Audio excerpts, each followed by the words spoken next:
So hi everyone, today we will be learning about hematuria.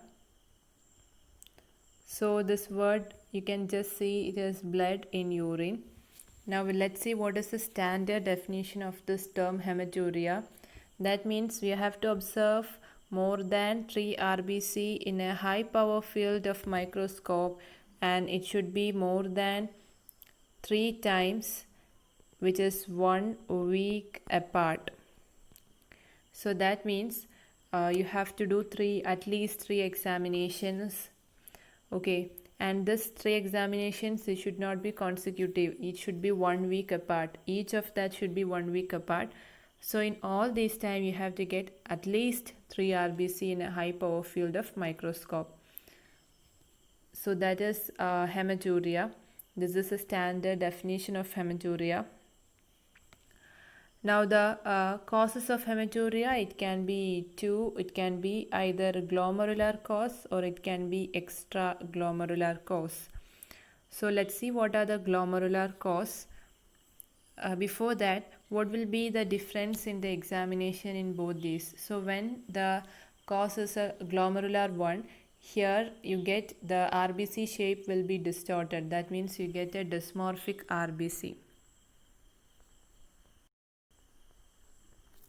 At the same time, in case of an extraglomerular cause, it is an isomorphic RBC.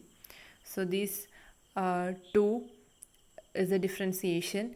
Now let's see what is the image of that. So in the first one, you can see here the RBC shape is all got distorted. So this is about dysmorphic RBC is about glomerular cause, and here the RBC shape is maintained, so that means isomorphic RBC, so it is extraglomerular cause. Now, what is the example for this glomerular cause? The most common cause, this glomerular cause is IgA nephropathy. Okay, and the second most common is post-streptococcal glomerulonephritis. So that is about the glomerular causes. And examples in extraglomerular cause, the most common reason you get this is because of idiopathic hypercalciuria.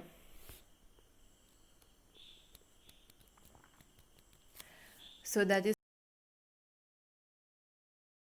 again the most common reason in a glomerular cause, it is IgA nephropathy, and the second most one is post-streptococcal glomerulonephritis.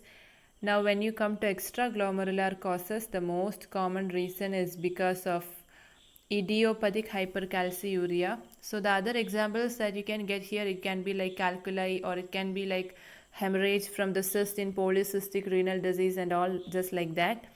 So this is very important to remember, like you can get this questions as statements. So once again, the most common glomerular cause, it is IgA nephropathy, and the most common cause in extraglomerular, it is idiopathic hypercalciuria. So that's all. Thank you.